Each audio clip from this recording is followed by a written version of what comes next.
Welcome back, everyone, to Third Street Reactions. I'm Zach. Let me check, make sure. Welcome back, everyone, to Third Street Reactions. I'm Zach. I'm Shane. We're back with Star Wars Visions, episode 9. And I don't know if 9's the last one.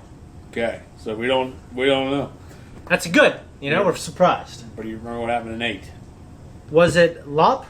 Lapa Nocho. Yeah, Lop was the rabbit Yeah. chick, right?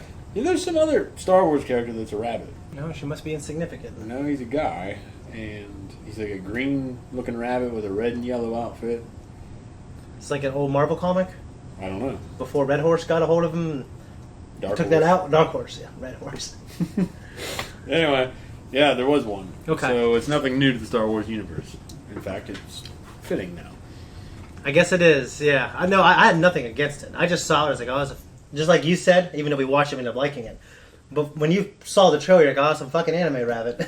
Yeah, I know. But I ended up liking it quite a bit. I definitely was quick to stereotype it, but then I forgot all about Stan Sakai, who Usagi Yojimbo Okay. isn't, I guess, strictly, he's not an anime rabbit. Yeah. It's a manga. Yeah. But as far as I know, it's great work. I've only seen it where it's transitioned in the Ninja Turtles universe. I haven't read the comic. I had no idea he was a manga character. I knew he was his own property. That's like where it all started for Yeah, him. but I saw him in the Ninja Turtles, and he joined the Playmates Ninja Turtle action figure line, and I just knew him from that. And then I found out he was his own property. I'm like, oh, They crossed over, and actually and he's a pretty well received. Yes, and then Okay. in 2012, Ninja Turtles television show on Nickelodeon, they had an arc in the Tales of the TMNT Okay. that featured him, and it was based off of the original comic where they had, All right.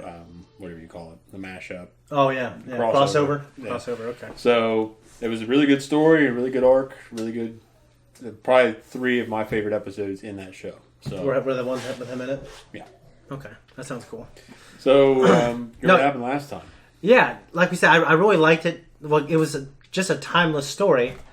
And it was a good melding of Japanese anime, or how I stereotype Japanese anime based on my experiences, and with Star Wars and the hero's journey, which is just Campbell's work. Yeah. It was weird because I rewatched it, and it was emotional because you're thinking of the stepson, or not the stepson, but the adopted son or the adopted daughter, earning the respect of like the father who didn't accept them. Boss Yasuburo. I've seen examples of this before in this universe, but I loved it. I loved it on here.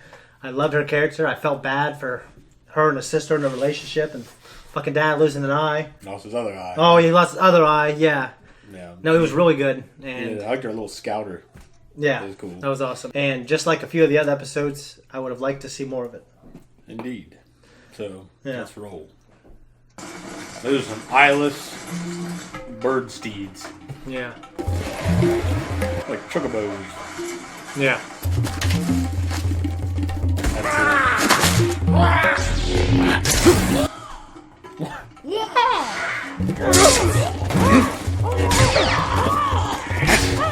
I like the low frame rate look. Yeah, I do. Kind of like an old movie. I like his hat.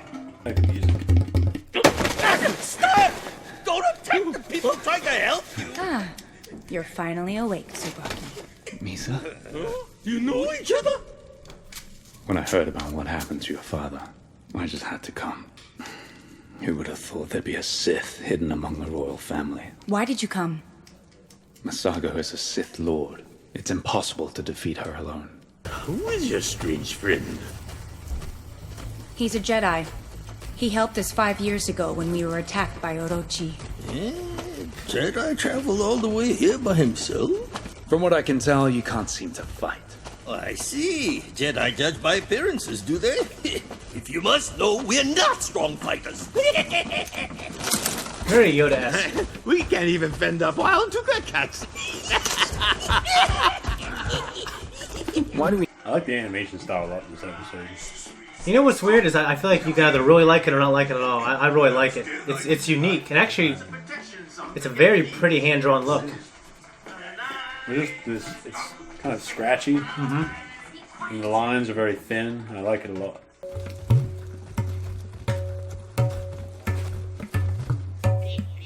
There's a reason why they call the area the place of the gods. Because no one who has entered has ever returned. We can't! Impossible!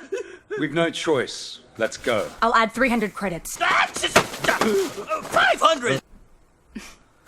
Deal. See,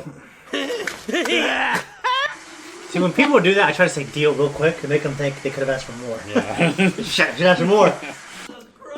See the dust particles?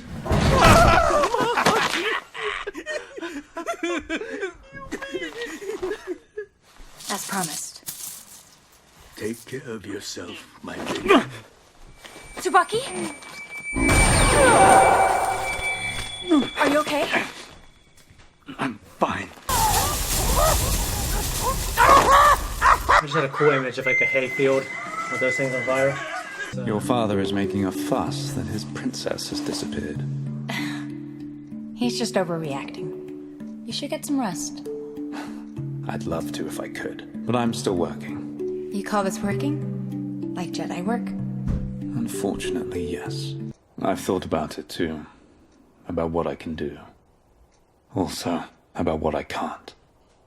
What was your conclusion? Well, well, princess. Did you think that by bringing a Jedi, you'd be able to avenge your pitiful father?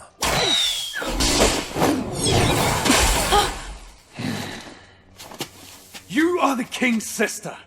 How could you? It was the right time.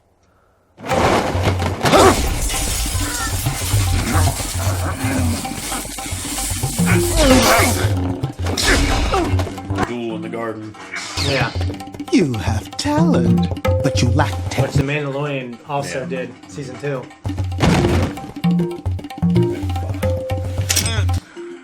Oh, those jackasses got caught. He was always going to die because it was written. There is nothing that has not been fated.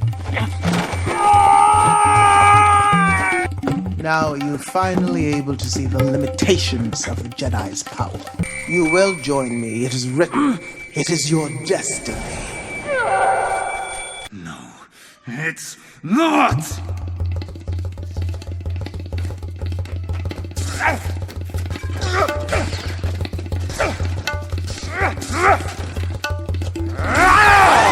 Her. Just put her in the helmet.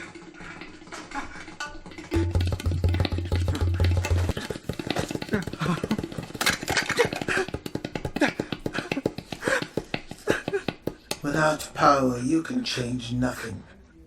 You can gain it, though. It's a really cool image. Becoming my right hand. We can then protect the planet. You could be my right hand, but not this one. As well. Protect her. She's dead. Are you sure? Please. Help me save her. Oh, shit. My master. It's a Jedi trick. Ooh.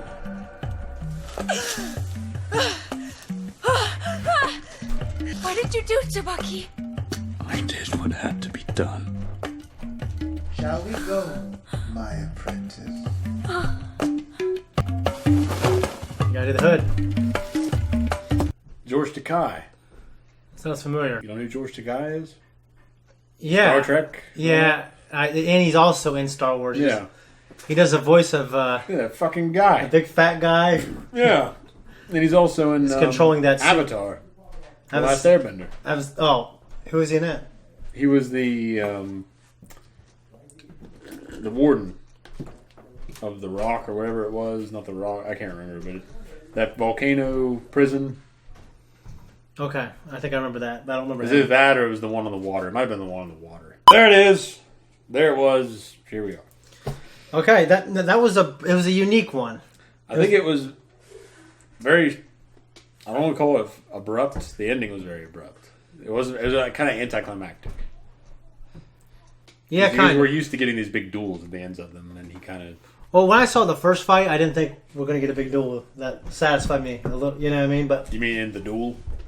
no, when I Oh, when he fought the people. yeah, I was like, well, that's the style. That's fine. It works for what it is, and it's very, very pretty and unique. Well, you can say that. I mean, every other one they haven't really led up to anything, any blazing glory before the final duel. I guess when I saw an example of what the fighting would look like is what I meant. You might, a lot of things do that. Though. You have a limited version of what you're going to see, like the Qui-Gon and Darth Maul fight, and out on Tatooine isn't that great. No, I guess I wasn't thinking about it back then. No, but that's my point, though. You can look back on other films and features and say, well, they give you a taste, but it's not glorious by any means. Yeah. And Obi-Wan and Vader wasn't glorious by any means, but then you had Empire Strikes Back with Vader and Luke. Much more epic surroundings and things. Yeah. So you can't just judge it by the first glance. But I will say, though, that you didn't have it at the end. They didn't give it to you. They didn't, but I didn't need it too much, really. I think I was just trying to enjoy the art, and It's obvious that he was in love with the girl. yeah, and that's why he came back. And that's why he came back. It wasn't because he wanted to stop the Sith or any of that crap. It was because he was worried about her. Yeah, and you know what? It showed us in the Star Wars universe when you're trying to be this monastic monk warrior with magic, and you're not allowed to have those kind of attachments. You know, lots of times you get backed in the corner where you're in this situation. Yeah. You know what I mean? We saw it with Anakin. We saw it with Tsubaki. I guess what I thought was really interesting was the Sith they were kind of dealing with fatism, and then the Jedi was about free will. Well, he was. His master wasn't. But then, like I said, then we see his master. Yeah, his destiny. And so obviously he's the guy that's saying, no, nothing's foretold, pre-written. Yeah. I think he just maybe doesn't like the idea of not being in control of his own fate. Yeah. So what I was going to say was it's an interesting kind of twist because I feel like the Sith are more about free will. And then the Jedi are more about... Palpatine harps on that destiny shit a lot. If it's his version of it. Well, yeah. If he's in control, I think... Well, many of the paths we cling to depend greatly on our own point of view. Well, yeah. I guess I feel like he would say that he is destined to be the ruler. And that is destiny. He'd say whatever the fuck he wanted to get what he wanted. Yeah. So. But I feel like he would defy the fates to get what he wanted. Mm-hmm. So, I guess it feels like fatism is more of a Jedi thing, typically. Yeah. I feel like Sith are more about being in control and having freedom of choice. I don't know. I think it's just... I haven't read the expanded universe very much, but, Obi-Wan talking to Anakin. Anakin's... Obi-Wan's like, only a Sith deals in absolutes. Yeah. So you're talking about absolutism and things like that. Whereas, to me, a Jedi understands that everything's very fluid, like Yoda. Yeah. Believes that from what I've seen from him. He's not always harping about destiny. Because he believes the future is in motion. Yeah. And you got to have personal responsibility, but... So those are the examples, the big examples of the Jedi and Sith we've been given. Mm-hmm. The biggest ones. And to me, they are not examples of what you're describing. No, I guess what I'm saying is... You're describing what you feel, how you feel they would be. Because one is dogmatic, one is saying you can't... It's more like the church saying you can't get married, you got to do this, you got to do that. Yeah. And the Sith are like, no, we're going to do our own fucking thing. But they're just as controlling. And so, actually more so. And their entire way controls everything about them. Because now they have to fight each other and deceive each other. And yeah. Well, I was just thinking Dooku probably felt really free being a Sith. He probably did, but he was a little mistaken about his role in things. And he was. So, Maul probably had no qualms about his role when he was a Sith. No, because I think he thought that he'd probably be by Palpatine's side. Well, that's my point. He had no problem being used in that manner. Yeah. Whereas Dooku was seduced by the idea of carrying out his wishes and what he wished to see based on his point of view. And he was a means to an end. Yeah, he was. I mean, it's just so interesting, Palpatine's planning. Yeah, I mean, he had an idea of what he wanted, and he tried to bring that idea to fruition. But, what if Dooku killed Anakin and Obi-Wan in Geonosis? Yeah. So... Probably like, well, plans change, so... Yeah, probably, yeah. Probably changed it up and found some other way to do it, or... In the novelization of Revenge of the Sith, he wasn't happy when he found Anakin there. Yeah, no, I remember. Yeah, because, he banked on him. Yeah. You know what I mean? And everything was lost. Yeah. There. But then it worked out, because then he could never be overthrown. Yeah. Until he was overthrown. By Anakin. Yeah. But, he never saw that one coming. The notes I wrote down, Tsubaki, his character design and mixed with the animation of this show really reminded me of Vincent, who was the villain in the Cowboy Bebop movie Stairway to Heaven. Okay. If you remember him or not. I'm not sure if I remember him. Okay, shaggy hair, scruffy, kind of sounded a little bit like him. So beyond that, the animation, especially for Kamahachi, the little fat guy, Yeah. his animation style when I showed him on the little chocobo thing in that scene when they're first talking while they're on the trail, Yeah. really reminded me of Frank Miller's artwork in The Dark Knight Returns. The mayor, if you ever get a chance, look up a picture of the mayor from that comic. Okay. And he looks a lot like that guy. Like a really squatty neck and just like the sharp, angular, Okay. style. I mean, I definitely think it was really good. I think the Science Saru studio, Okay. I think they did a really good job. I think this is a really good production. I like the music a lot Yeah. and the animation style a lot. I hope this isn't the last one. Yeah, me too. Just because, based on that premise, it's a little lackluster. But With the duel? yeah, Yeah. because if it's going to be the finale of the season, I want it to go off with a bang. Yeah. Even though we've had a lot of great moments and they've all been great episodes, whoever planned them out and laid them out, for Maybe the it's series, whoever got them first. it should have been the duel Last? last. So Well, I'd say the duel definitely got me fired up for more. it But did. It was a good hook, and Yeah. it definitely set the. What would you have first? I think for the first episode, I would have either done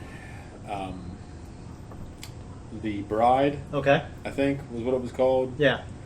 or The Ninth Jedi. The Ninth Jedi. The Okay. Ninth Jedi was where they were making the lightsabers on that moon, Yeah. planet, and they drew in presumably all those Jedi, but it turns out, And then one guy, Jedi, turned like a murderer. Like, oh, sorry, guys. I don't know what came over me. yeah, and the old droids, the boat drivers, Yeah. with drinking the tea. That I think probably would have been a really good lead for this series, and then the duel could have been kind of a send off because if they never had this series again, it wasn't Yeah. greenlit. What's super popular. I know, and it ought to be. It's really good. And I'm not saying this is a bad episode. I just think that if they laid out the episodes and set them all out on a table and just stills of every one and decided which one they were going to have be the finale, I think the duel should have been last. The Ninth Jedi should have been first, and they could have filled in the gaps. This could have been the second to last. Okay. But Yeah. if this is the last one, Yeah. we might be talking out of our asses, That'd be and that'd be embarrassing. it would be. You'd cut all this out, and then it'd be I, a waste of our time. When it comes to the art, I was just constantly kind of staring, like thinking about it being hand drawn. Mhm. So that's one of the things that stood out to me the most. Well, the artwork was great. Yeah. It was glorious, and like I said, it really reminds me of Frank Miller for some reason. Frank Miller, not so much Mignola's style, but just the line work reminded me of that. Okay. There it is. That's it. Guys, thank you so much for watching this reaction and watching this series with us. If you like us and you want to support us, just like it.